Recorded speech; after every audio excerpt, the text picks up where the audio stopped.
Hello and good night. Welcome to Tobago Update Studios, and I am Edison Thomas. We are here live with For the Hour.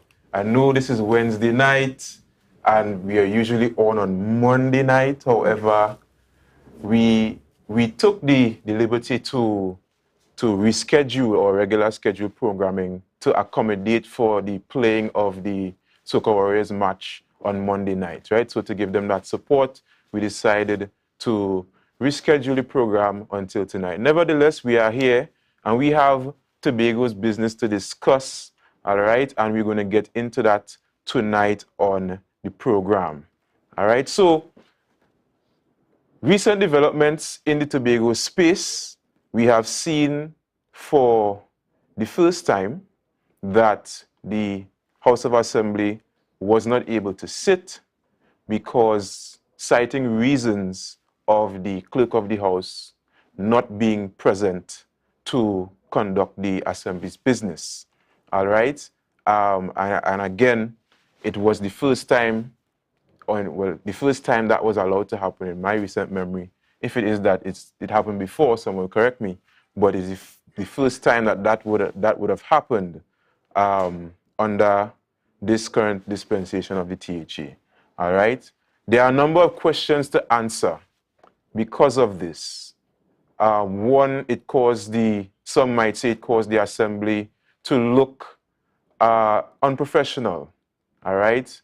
And it certainly delayed the business of the Tobago people for God knows when they will be able to sit again.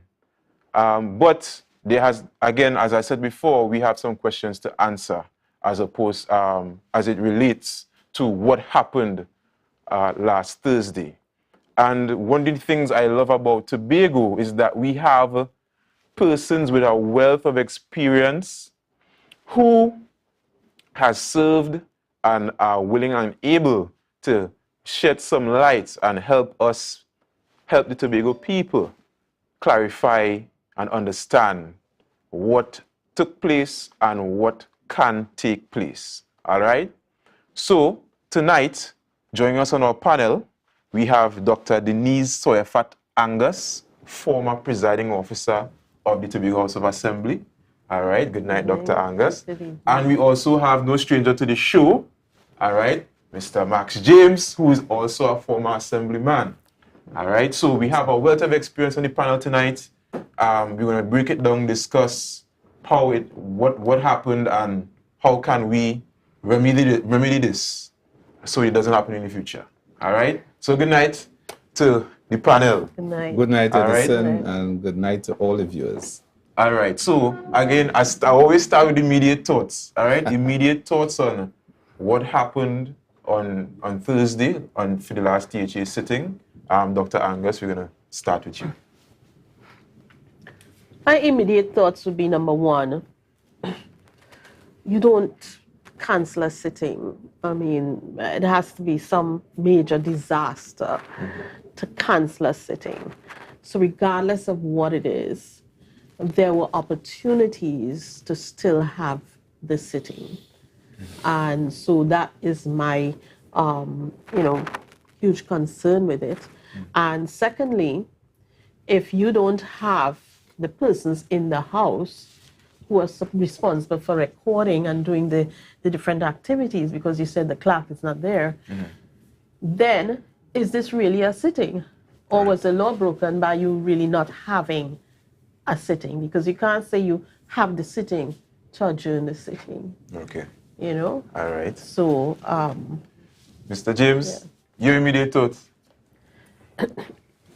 Well, I want to draw from my vast resources and resume, and I can be a little bit academic, having to draw from those resources and experience being a former secretary and an assemblyman and the myriads of sit-ins and so forth.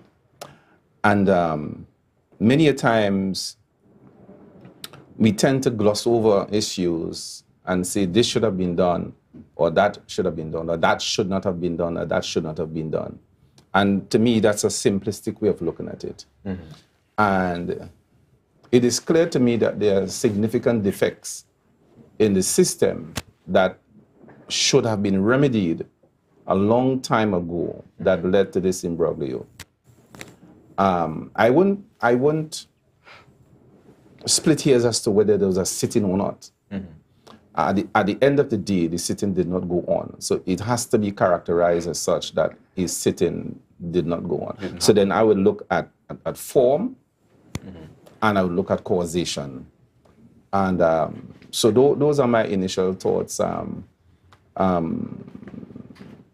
were to extend that, I know that there are some legal issues, issues of reportability or reported issues of discipline, and we'll expand on that as I go, professional responsibility, the implied terms of contract of the public officers, and I would link that to the professional responsibility, and we'll develop that as we go along.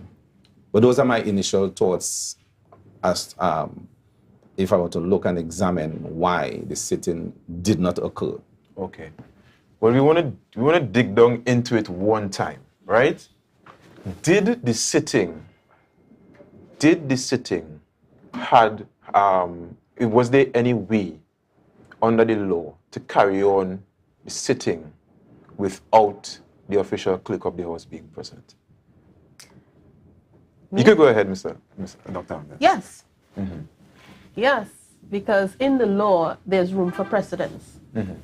And in I think it's the 8th sitting of this administration, the assistant to the clerk, who sits beside the clerk in many of the sittings, she was the one who read the order paper and did the proceedings on behalf of the clerk. Also, I believe it's, I'm not sure if it's in the previous administration also, she did the same thing. So, and I'm aware that she was on site the day of the sitting. So if it's a straight yes, could it have continued? Yes is the answer. Additionally, if she was not available, there could have been a call to the chief administrator, who normally appoints someone to be in the office of the clerk, for her to ask one of the administrators who may have acted there before, there are some of them, to actually go in for the day. And, you know, and so those are some of the activities that would have been done. In fact, the HR officer, I think she's the next senior public servant in there, has also acted in the position of clerk. So you have a number of options. So you're saying not only before precedent has been set for the assistant to the clerk, but also other employees of the THE has acted in that position? Yes. What do you think about that? Because that position is a position that is appointed by the chief administrator. She decides who goes into the office of the clerk. Right. What do you think about that, Mr. James? We are speaking about a serious issue here. And the public, see, we could talk after the fact, you know, but we have to go back. Now, the chief secretary, I guess who in terms of the administrative resources and human resources, this will fall, because as it stands, the clerk of the house reports to the chief administrator. The politician cannot, on any day, say, Edison, I want you today to act as clerk of the house. He or she cannot do that. All right? And I have my friend acknowledging that. Right. Good. The question is, did the clerk of the house let the presiding officer know that she would have been absent? And I wager not. Because we have heard myriads of stories where the clerk has refused to carry out assignments from the chief administrator. We have at this stage in our administration have to call a spade what it is, a spade a spade. And so that if it is, the bona fide clerk must have known she would have been absent. It's not that she was coming down to work and got into, God forbid, into an accident or there was some other serious physical deterrent, right? Yeah. She knew before. So for me, it is a question of your professional responsibility. The implied terms of a worker's contract is that you have a duty to act in good fidelity. You know what that means? You have to act with all propriety. You have to be a good servant, using the old English term, right? And that requires her to immediately, upon knowing that she would not be able to do the sitting, so as to give the chief secretary and the presiding officer time to appoint someone.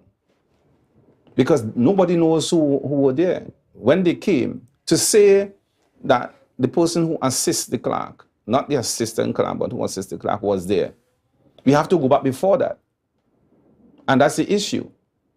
And therefore, I think the administration would have acted correctly, because the chief secretary or his assistant in public administration.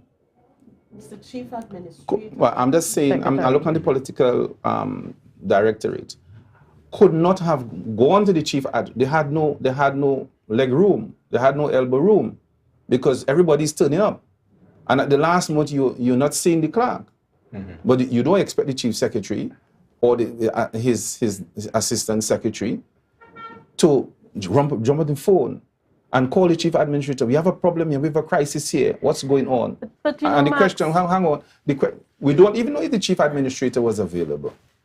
And so then I'm not going to move from the fact that the clerk failed in her professional responsibility to do the right thing, inform the House in good that time. I would not be there. Right. And then they will make the necessary acting arrangements, or, if you want, on-spot arrangements to have somebody perform. Fine. I can't have it.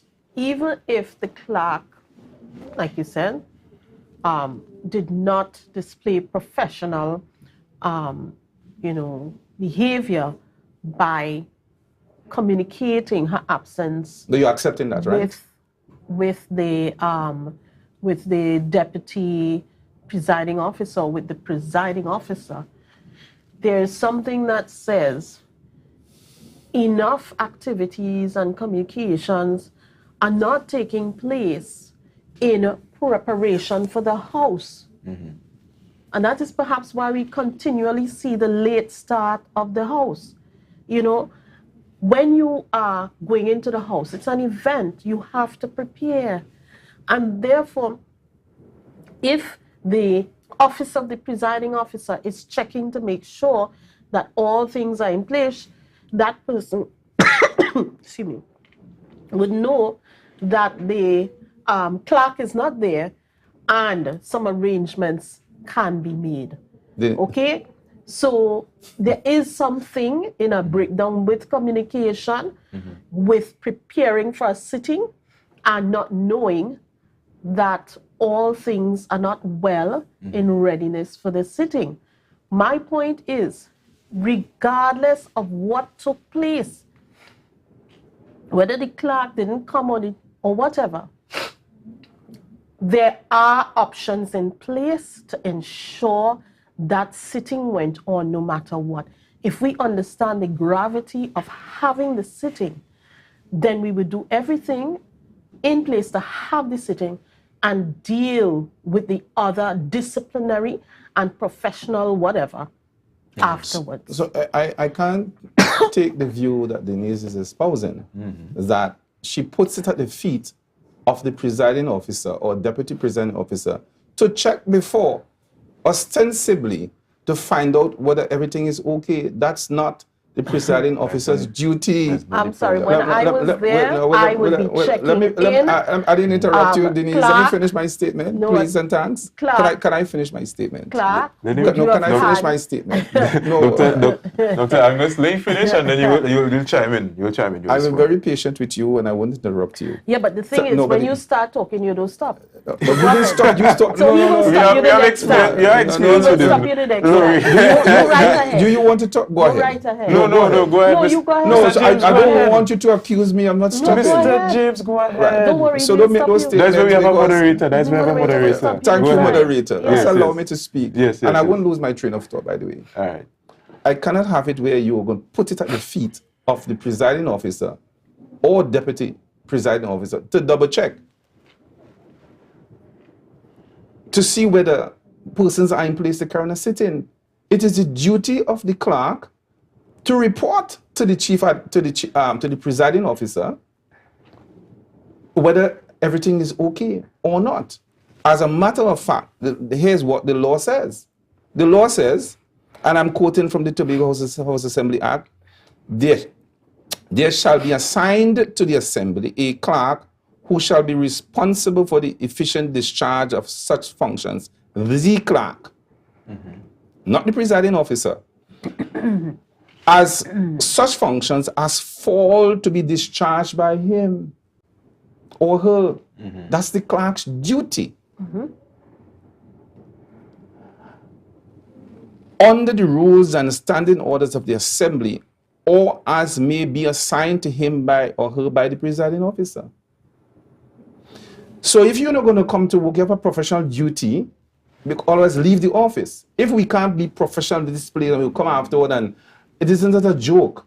If the clerk of the house is not going to come to work, she or him must, they have a responsibility, all responsibility, to say, Madam Presiding Officer, I won't be in office, it won't be in office today, and I have arranged for my assistant to take up the duties on that day. Clear. What will happen after that is very simple. The presiding officer, having received that information, will make an arrangement to have the assistant person or the person who has been there acting sometimes do the job. So but we can't be presumptive. This is about leadership and management. I'm glad you're saying that. Even though the clerk is responsible. If an hour ahead I have not heard from my clerk and I have sat in that position, you did the wrong thing then. It's called leadership and management. I think you did the wrong thing. But go ahead. If I have not heard from the clerk or the office of the clerk as to, everything being in place, I would check in. Is there anything, anything I need to know about the members, any new issues coming up, I would check in. And I would, try to find out what's in place. Okay. So if I don't hear from someone, at least an hour before, I check in. What about the other side? Okay. The flip side is that if I don't hear, I will say everything is okay. No. So you expect the presiding officer to hear from the clerk an hour before. Hold on. Everything is okay, I'm coming. That is it's preposterous. It's ridiculous. Is on site. Ridiculous point of view for the clerk. For the clerk is on site. No. Yes? No. At so all, we're going to let Dr. Angus finish her thought because she let you finish yours. Yeah. And so there has to be okay, no problem. Preparation in place that leads up to this once a month sitting of the house. Once a month. This is not every day, every other day. This is once a month. And it's an event. A number of things must take place.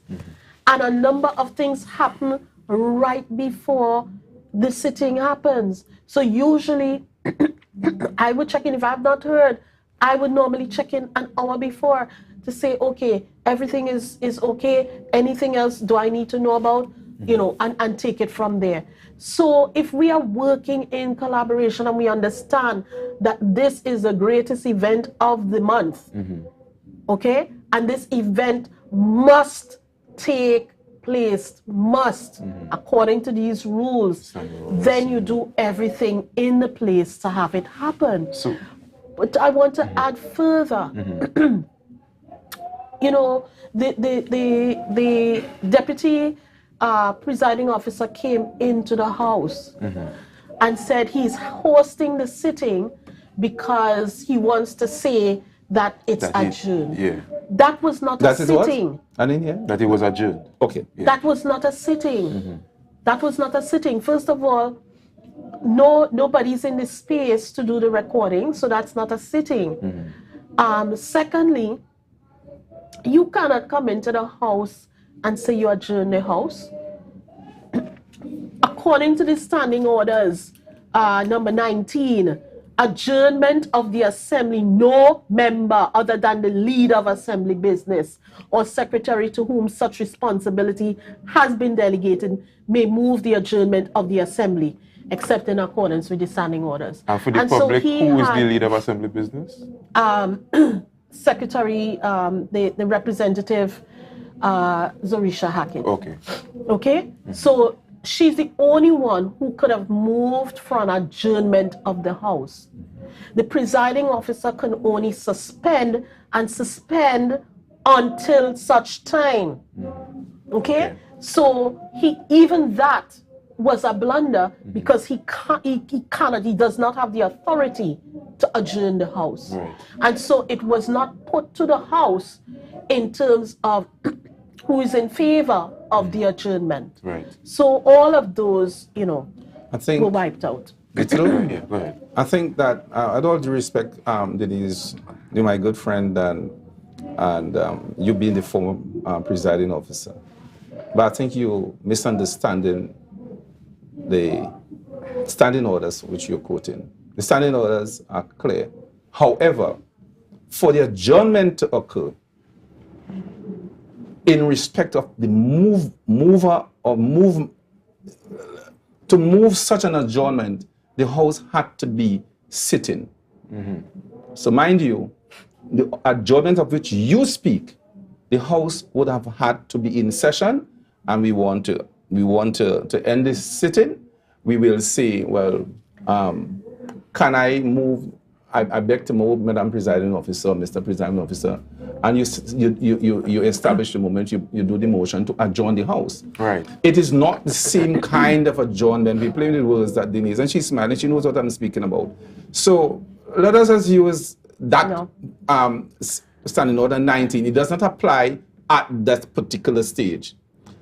You see the point I'm making? The stage she's speaking about is if the house is already in session and somebody wants to bring the house to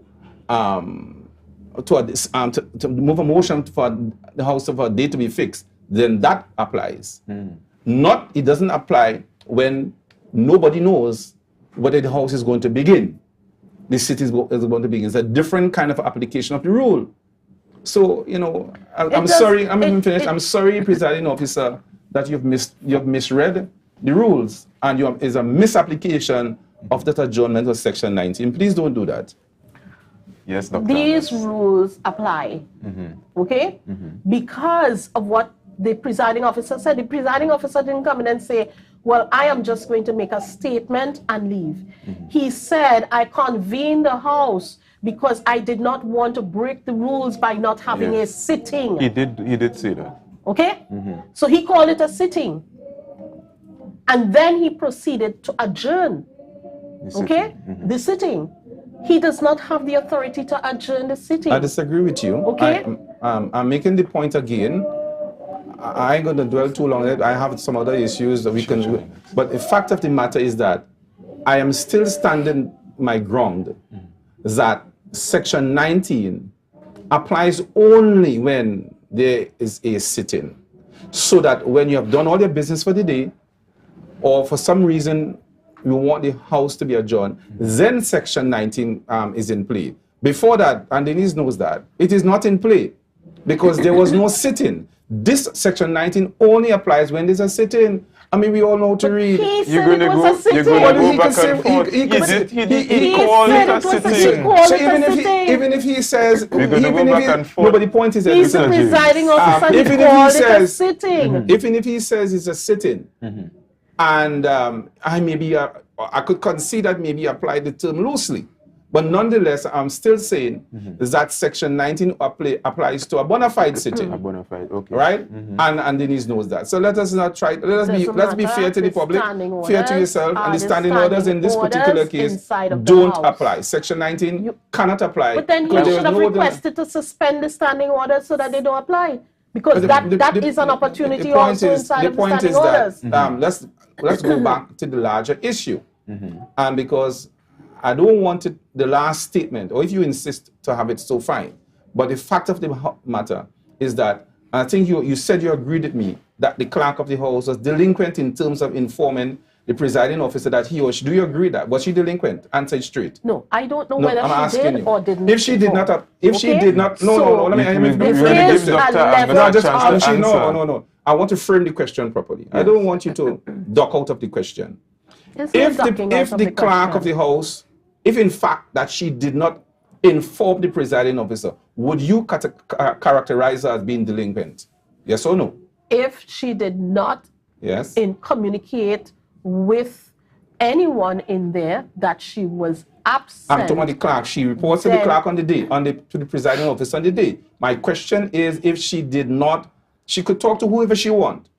But the official communication must be to the presiding officer. So the question again, Ms. Angus, if it is that the clerk of the house did not inform the presiding officer that I would not be absent, would you categorize her as being delinquent? Straight yes or no? Okay. So say what delinquent is. What do you consider to be delinquent? I ain't going through that. What do you consider to be delinquent? I ain't going through that. We cannot. No, I ain't going through that. You ask me what she knows. We cannot. Are you not a learned person to know what delinquency is? Mr. James. No, in public service, what is delinquent? James, you have to give Dr. Angus. No, she's asking me a question. No, but she's asking me a question. She's pretending to know she doesn't know what delinquency is. My God. I don't think she's pretending. No, well, answer the question. No, I asked you a question. I want to be clear. What do you consider to be delinquency? Would mean, let me answer you. If you have a duty to perform and you did not perform it without a reasonable excuse, then you're being insubordinate. I have to explain what that means too. So you are saying that the clerk did not have a reasonable excuse.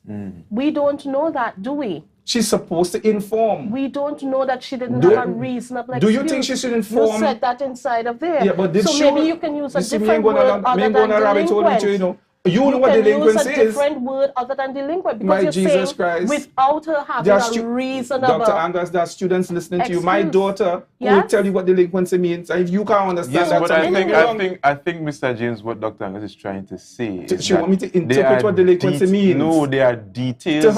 There are details unknown. But Mr. Moderator, I'm asking. I don't know she's a medical doctor, but I'm asking. What we need to really get to. She wants me to explain to her.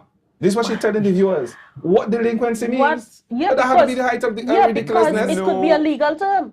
You are a labor officer. And a little child. This is why I asked you what delinquent meant. And you said without any reasonable explanation. But it has to be reasonable. I'm saying to you, we don't know that. We don't know that. And you're quite correct. There is a bigger issue. What is the relationship between the office of the clerk and the office of the presiding officer? We could discuss that. Every situation has their challenge. Every worker has a duty. Every worker has a duty to inform his or her supervisor of their absence. It is, especially at this level, it's a professional responsibility.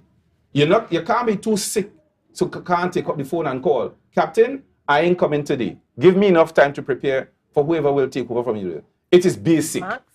So you could go down rabbit hole. Mr. Moderator, I done with that question. She has proven that she can't tell you what she don't know what delinquency means. We're going to let Dr. Angus finish her thought, and then we're going to go down a different path. I am very precise in terms of the languaging. And that's why I ask you to please clarify what you meant by delinquent.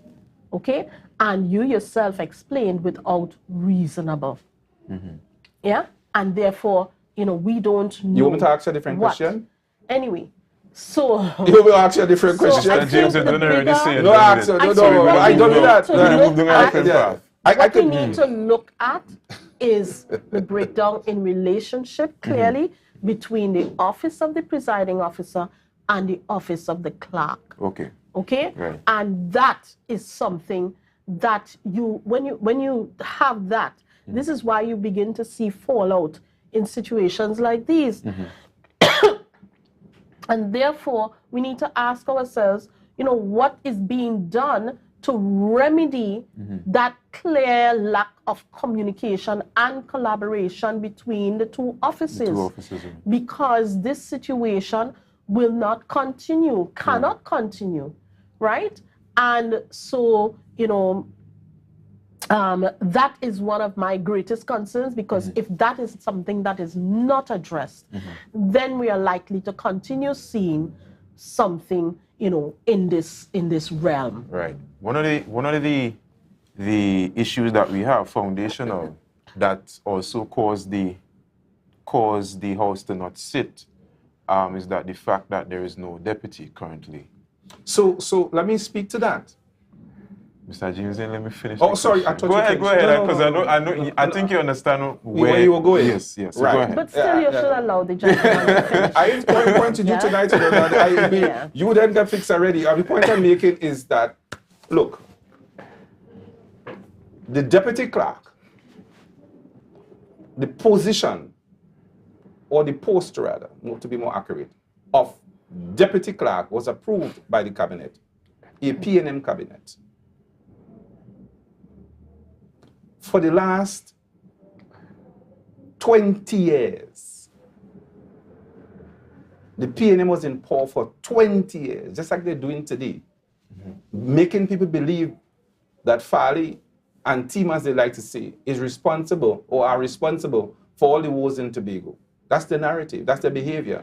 The P&M did not fix the post of deputy clerk.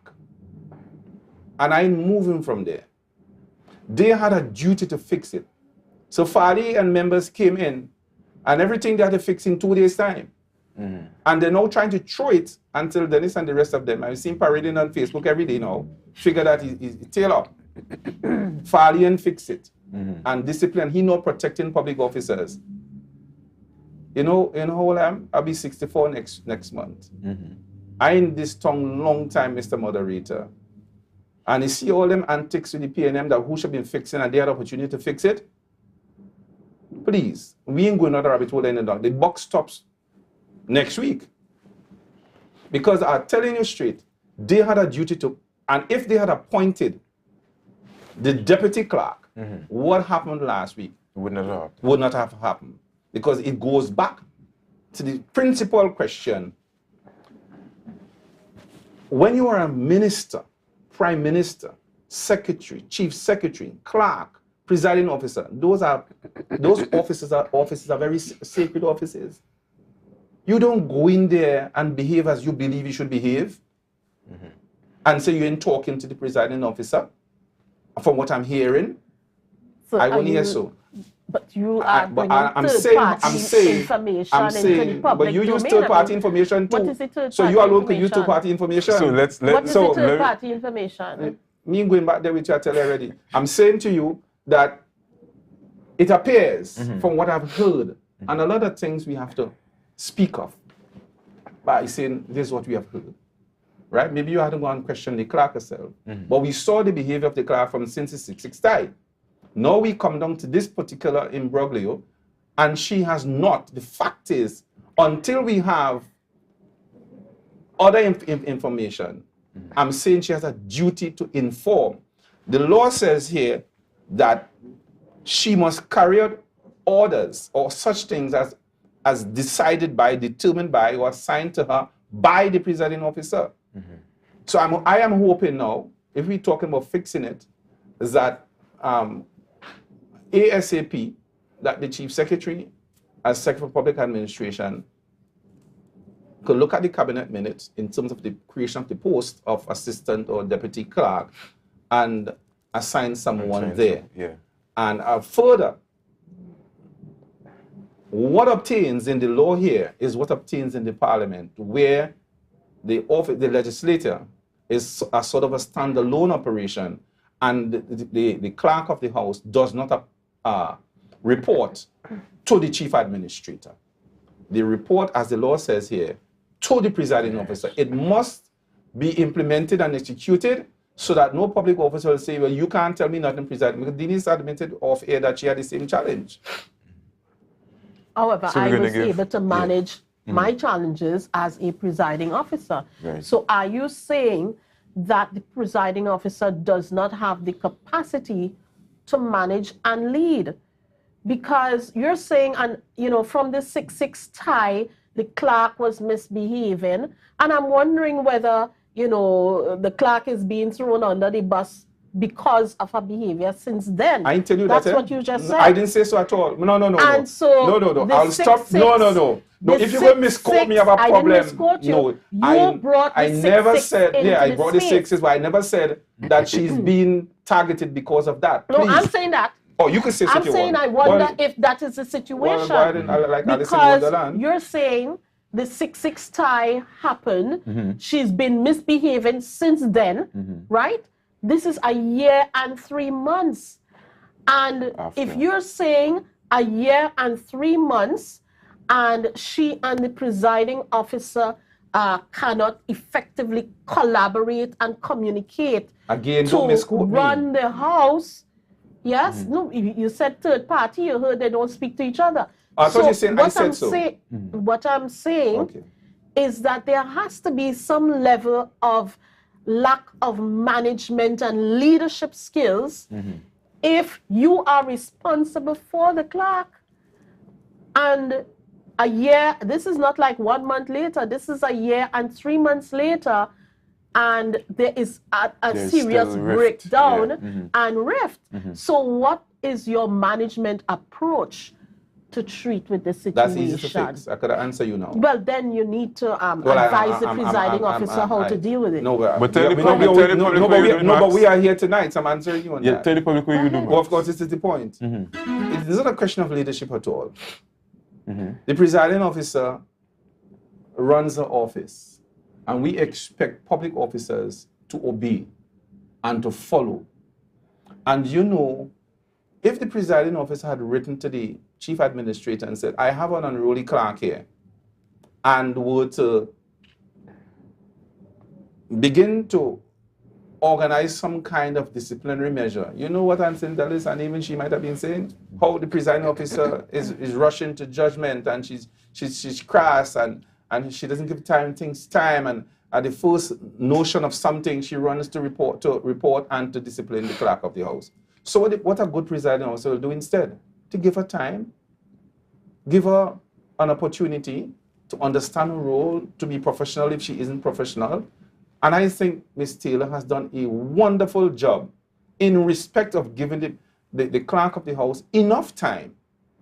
And I'm happy that it has culminated in the way it has culminated, because we are now seeing that the clerk has even gone on record to say, well, I called the presiding officer and I didn't get her. She could have even ducked the answer like that. I called her several times.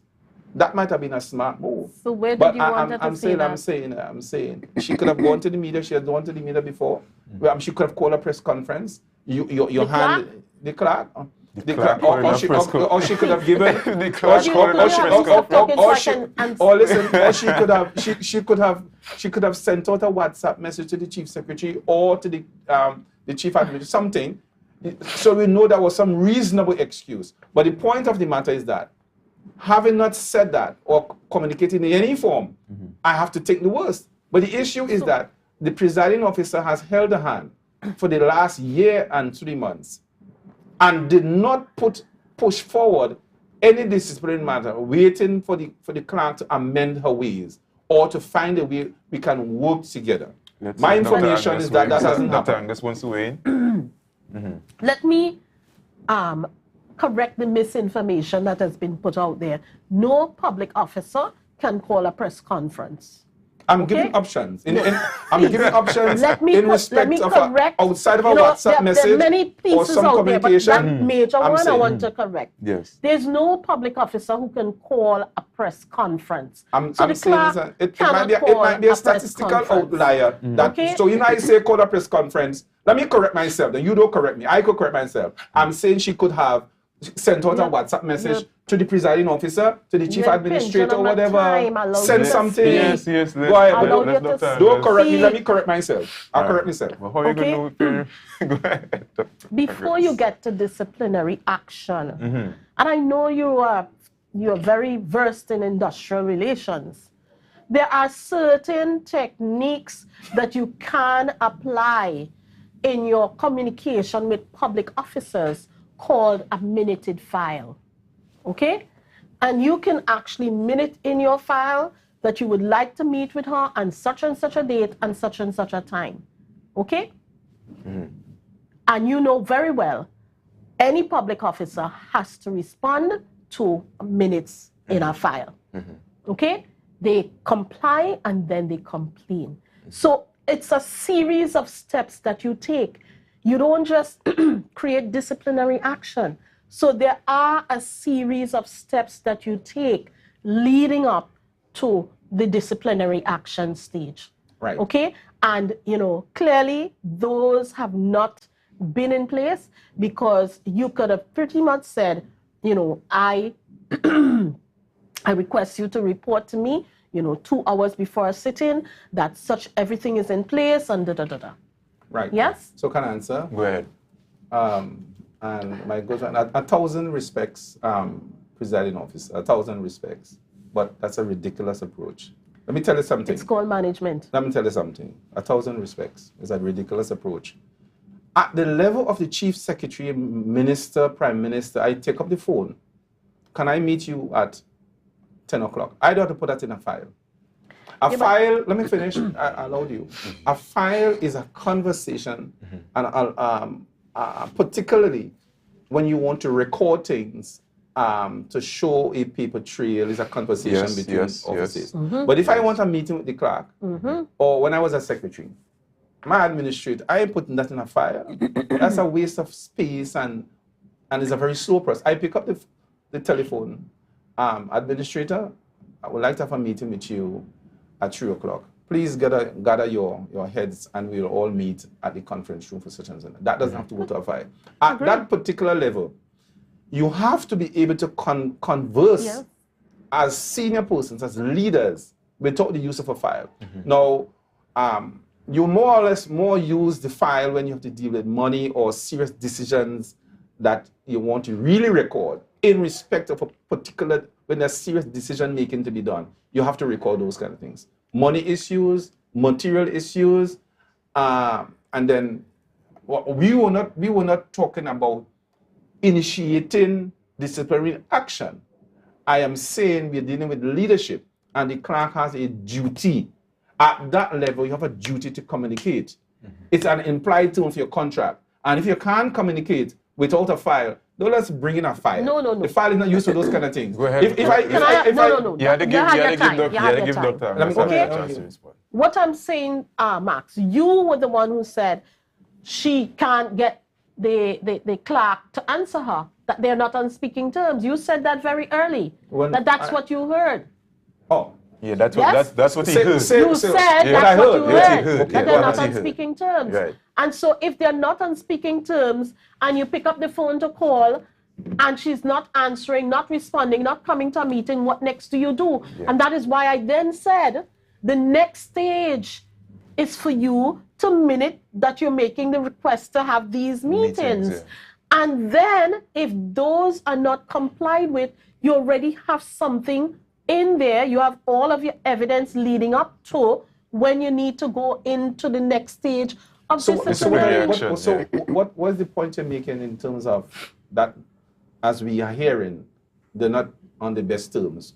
What is the point you're making? You are saying that I'm asking, you are giving the presiding officer a pathway towards discipline? That's what you're saying? No, a pathway towards communicating, and if that further breaks down, then into So you're discipline. suggesting the presiding officer can do so now? Yeah, she can do many of those things. They should have been done already. But she should have been doing those things. And yes, when let me tell you, the job calls for thinking outside of the box. Yes? And to, you know, whether it is you having the breakdown, maybe they should have been calling in a mediator between them to deal with, you know, what is the challenge that they are having within the organization at that level. Remember, tonight is you pushing discipline. I never talk about pushing discipline. So you, as a former PNM, pushing discipline. So if I hear the clerk getting politics discipline, into this, no, Max. No, We're talking about the business. We are talking about the process. And yes, you brought up discipline. Right. So no. All I'm saying, which you didn't answer me, I am saying this is a position of a certain degree of magnitude. Again, we might be on the point for the whole night, but I'm saying to you, if the clerk knew she wasn't coming, she ought to have communicated. There's something, anything to suggest that she communicated thus far. And I'm saying to you that persons, officers at that level need to communicate and be very professional. It's called leadership. And I don't want people to be outside the hearing that is the presiding officer that called the clerk. You have a responsibility already assigned to you. And if you're not on the day able to fulfill those duties, then you call and say, listen, I'm sick, I can't come. Heavy is the head that wears the crown. You want me. Yes, you said that the clerk responds you're trying to the presiding officer. She's trying to exonerate the clerk. Okay, I am not trying to exonerate the clerk. May I ask you again? I am not trying to exonerate the clerk. Acted delinquently? However, this is about management and leadership of your office. Okay? If you are having a consistent breakdown in the communication with the highest officer in your office, you can't just, you know, continue like that. It's either you're bringing in a facilitator, either after you've attempted many times, you know, by oral to deal with it, you begin to write in terms of requesting your meetings. There are a series of things that can be done and should be done. Madam Presiding Officer, you're suggesting that the current presiding officer hasn't done that. And it's a very dangerous angle you're taking in. I don't know, so I can't speak to that.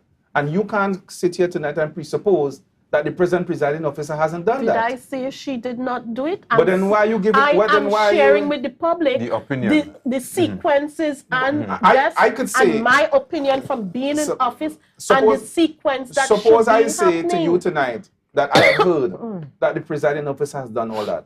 I could lie and say so, but I ain't gonna do that. But I would suspect that she has done it. I could say that I suspect she has done it. I don't know for sure. But I can't say she hasn't done it. Your argument seems to suggest that she hasn't done it. I'm not going to take that risk. Allow me to interject, but what I'm hearing coming out, but I could agree with both of you, right?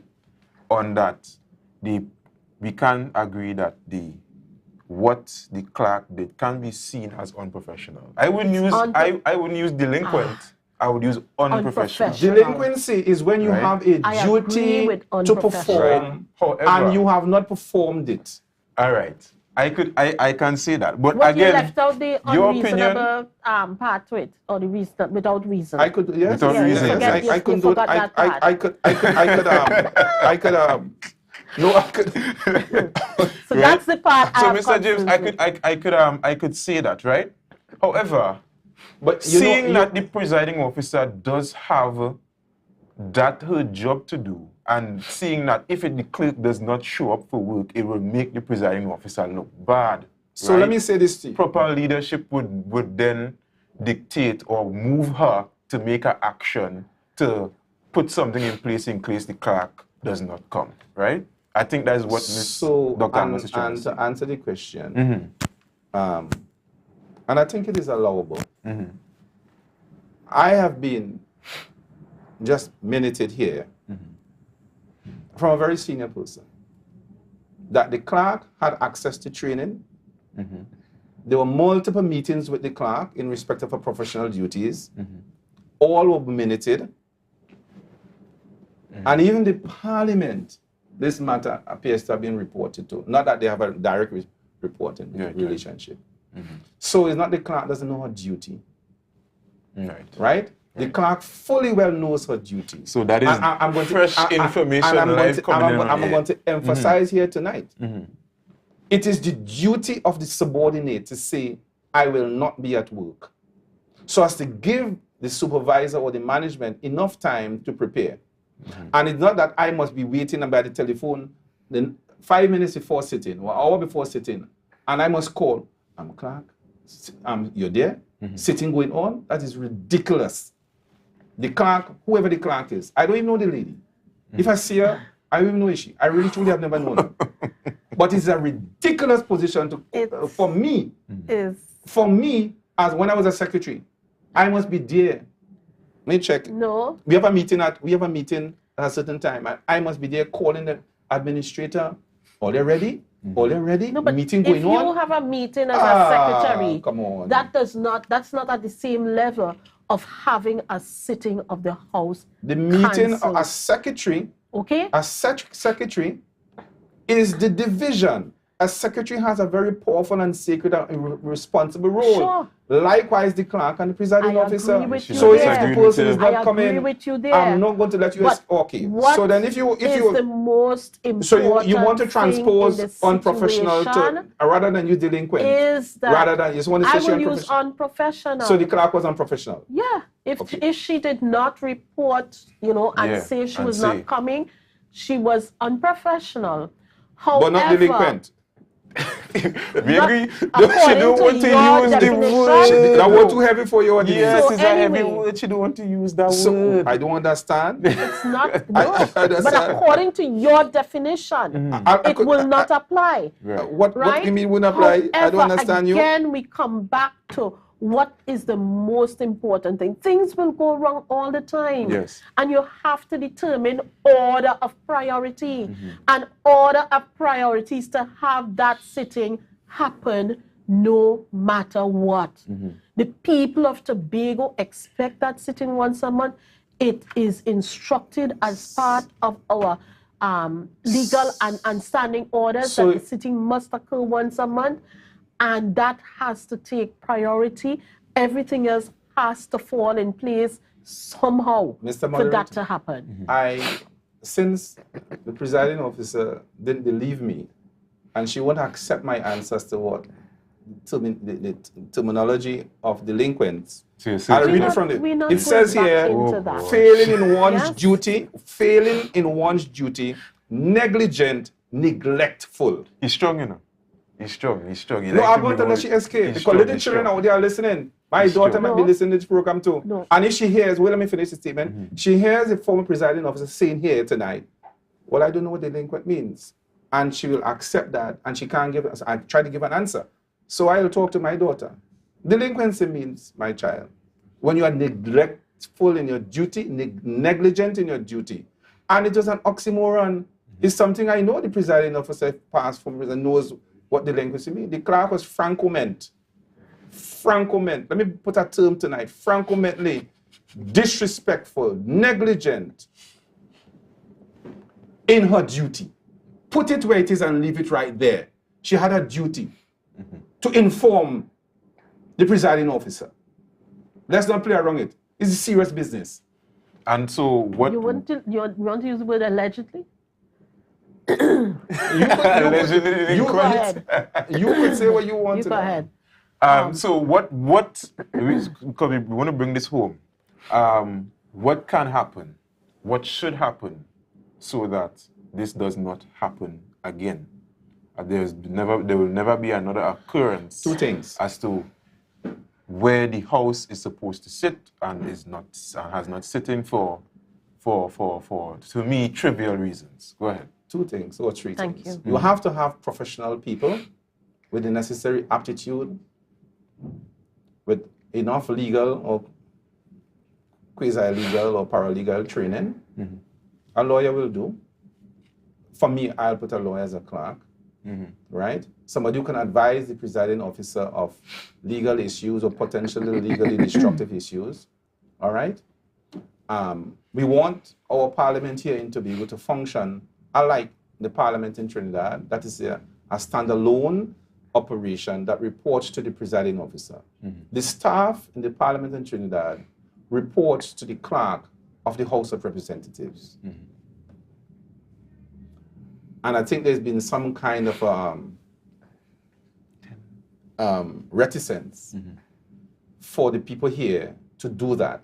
So I think the Chief Secretary can instruct now, put the position in place using the cabinet minute of so long ago, put it in place, get a proper clerk in place, professional person, Deputy clerk and and clerk. deputy clerk and clerk in place, remove the incumbent, right, because they're removable, and reports exclusively to the presiding officer, whoever that is. My friend admitted that she knew of the cabinet minute and so forth, that it exists. It has not been put in place, but let's leave it alone. 20 years on, let's leave it alone. But the idea is that we will put it in place now. Let me fix that. Dr. So Angus. let me address that, Mr. Max. Because if the cabinet minute that was done from since back when, yes, if the chief secretary could just put somebody in the position, then they would not have created a contract position in February Of what? to Of what? be deputy clerk of the house. Okay? The deputy presiding officer said so. That as of I don't understand February, you. they created a contract position that was going to be the deputy clerk of the house. Which note you're talking about? What are we talking about? Let me be clear which way you're talking about. February, she said. February. No. You're talking about a contract position Yes. vis-a-vis the position that's approved by cabinet? Yeah, yes. But That is, I am they are quoting. dissimilar.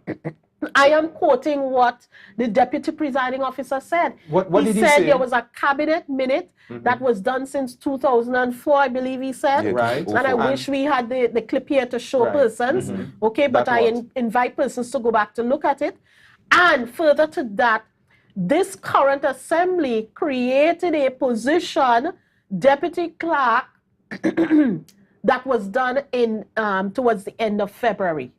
Okay? So what is So the my issue? thing is, Right. if the chief secretary could easily have put someone in that position, the executive council would not have gone through with creating the position, the contract position of a deputy clerk.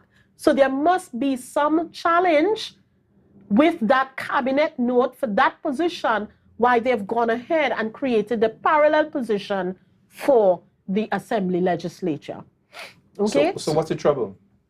No, I'm not well, saying- not you're saying trouble. saying that he should have done it and they should have done it a long time ago, and that this chief secretary should just put somebody in the position right now. And I'm saying to you, there is something blocking that ease of doing that, and that is why this administration went ahead and created that new position, The contract parallel position. However, when my role there, that is when we would have recruited Miss O'Neill and had Miss O'Neill trained to perform the duties of the deputy clerk. She's been trained on site. You mean the incumbent clerk you're talking about? She's been trained at Parliament in Trinidad, Right. and she has done the operations of clerk on a number of occasions in the House. Precedence has already been set, and therefore she should have been allowed to continue so that the sitting would not have been cancelled. So we're talking about the assistant to the clerk. Okay, Yes. okay. The assistant to the Yes. clerk, Mr. Moderator, is an executive assistant. No, the point is that, and Denise, with her tricks as usual, she's going past when we should go back and see what happened. If we can't Max, discuss, I hold have on. not been If- disparaging if- to you, as and I that's with the don't tricks. accept you As- talking about my being tricked. So, Okay? I have not been disparaging to you. I'm saying to you, would you, would you, in fact, it's a compliment. would I'm saying, would you roll back the statement you made about her being tricky? no, it's a good term. I won't roll it back. It's I a good don't term. accept that, Well, I Max. won't use it to you again. But I'm saying it's fair enough to say that you are a tricky person. And I think it's a good. Just I say think it again. it's a compliment. Just accept that. You don't like the compliment. I don't accept All right. that. Okay. Compliment somebody else with that. I don't accept it. The fact of the matter is this. We are talking about a cabinet-created note and post, which has not been filled since 2004. The PNM likes to, what they like to do is to say, but you're in office now. You had 20 years to fix it, or 16 years to fix it. And I must now fix in a day everything that you didn't do. That must be unfair. So to come here tonight, or anybody, to say, but you should fix it. You know how many things the PNM hasn't done? And to put it on the backs of the Chief Secretary now is totally unfair. However, Denise spoke about parallel positions. She ought to have known because she was presiding officer. And I asked her the question, well, why didn't you agitate for having the position of deputy clerk filled? So maybe you could tell us why you didn't agitate, or if you did, and what action, what leadership things that you talk about leadership, what leadership strategies you would have used to ensure that the position was filled. You were two presiding officers away from Miss Taylor. Yes. And the point I am making is that is not the issue. The issue is whether, because she's claiming that, oh, this person had this training, that's the executive assistant, and they had all this training. The question, we didn't know. We didn't know that the clerk wasn't coming, or that arrangement could have been made. So you have to be in the position of the know. So don't come here and insult my intelligence. So you don't let me using the word Angus tricky, but don't insult my intelligence likewise by telling me and expect me to swallow what you were saying, saying that the person had the training and they could have functioned. Dr. Angus can answer you as to when she was in there. So, she could answer Max, you were the one who said that the chief secretary is going to go to work and put the person in the cabinet position. You said that. Yes. And that is what I was responding to when I said clearly he was not able to do it since they went ahead and created a parallel position to the deputy clerk position. So they are solving that is a contract officer It doesn't position. matter, they are solving it. It doesn't matter. They And have you're the power quite to do correct. They have the power to do it. So they're and solving it. So what's the issue? And I began solving it when I brought on board Miss O'Neill and had her trained such that anytime any clerk is not in the house, we had somebody trained to be in the house and to perform the duties. I'm sorry, Mr. Moderator. If you went to such an extent to have somebody trained alongside a cabinet note, what kept you and Mr. London and Mr. Kelvin Charles and Mr. Anthony Dennis from putting in place the arrangement? The cabinet note was there. That's the thing. Why don't they put it in place? She said, Dr. Angus said that she, as an individual, she trained somebody. Had created a solution. And the person was there. And that was within her power to do so at the time. But the larger question is why... She can't speak for the chief secretary. Well, good. So then why didn't her chief secretaries, quote unquote, your chief secretaries, why didn't they do it? Yeah, but the thing about it, Max, you keep, conflicting but that's yourself. The question. I'm not conflicting myself. Yeah, because you're saying that, they should have done it and that this chief secretary should do it. And but I'm saying to you, he also was not able to deal with the cabinet note because they had to end up creating a parallel position. My goodness. Okay, I can understand that sophistry. Let me explain to you, Mr. Moderator. So you had a cabinet note in 2004. You didn't do it up to 2021.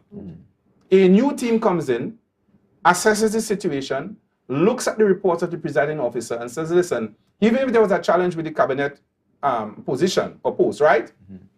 I will now, having done the assessment, I am now going to put in place a contract officer to do the same thing. Right. So I'm saying, but remember the PNM had the same power to put a contract officer all these years too. Well, I think so. They failed miserably. That's the idea.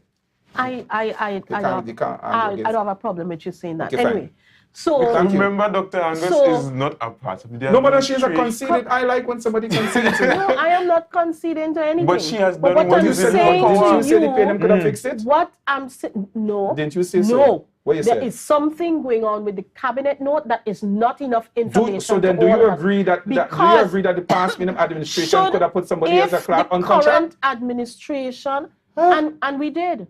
Who? We did. No. Miss Delia O'Neill is on contract working in the office. But she's of not the, a deputy clerk.